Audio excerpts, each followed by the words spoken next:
জান্নাত থেকে আসছে জমজম পানি। আল্লাহ পাকের কুদরত দেখে অবাক বিজ্ঞানীরা। 60-এর দশকের কথা, তখন ছিল বাদশাহ খালেদের শাসনামল। ওই সময় আধুনিক যন্ত্রপাতি দিয়ে পরিষ্কার করার ব্যবস্থা করা হয়েছিল এই জমজম কূপটি। জমজম কূপটি পরিষ্কারের কাজে তত্ত্বাবধান করেন প্রকৌশলী ইয়াহিয়া কুরশক।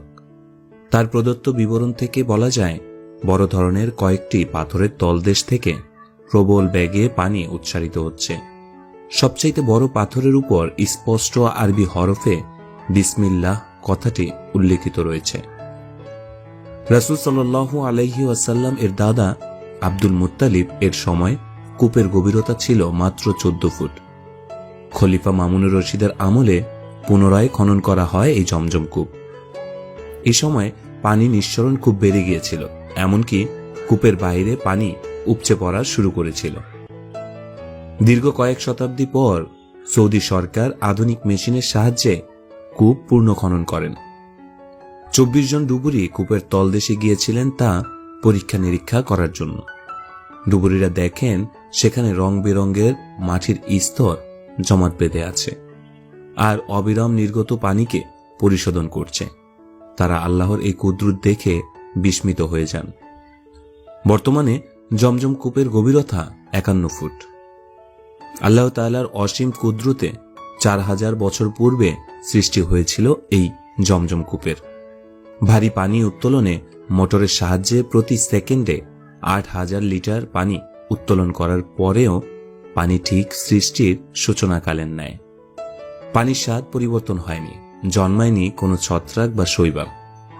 সারাদিন পানি উত্তোলনের শেষে মাত্র 11 মিনিটেই আবার পূর্ণ হয়ে যায় এই কূপটি।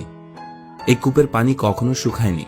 সৃষ্টির পর থেকে একই রকম রয়েছে এই পানির প্রবাহ।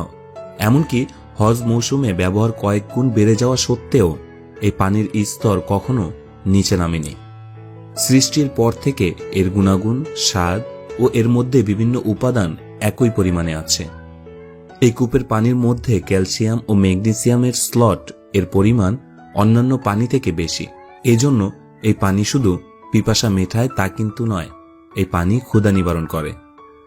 এই পানিতে ফ্লুরাইডের পরিমাণ বেশি থাকার কারণে এই পানিতে জীবাণু জন্মায় না এবং এই পানি পান করলে সকল ক্লান্তি দূর হয়ে যায়। সুবহানাল্লাহ। আশা করি আমাদের ভিডিওগুলো আপনাদের কাছে অনেক বেশি ভালো লাগে এবং আপনাদের কাছে একটি প্রশ্ন, এই জমজম কূপ নিয়ে আপনার যদি কোনো মন্তব্য থাকে তাহলে অবশ্যই আমাদের কমেন্ট বক্সে কমেন্ট করতে পারেন। আর ভিডিওগুলো ভালো লেগে থাকলে আমাদের MMI motivation Facebook page follow করে আমাদের সাথে যুক্ত হয়ে থাকতে পারেন এবং আমাদের ইউটিউব চ্যানেল সাবস্ক্রাইব করতে পারেন। ধন্যবাদ।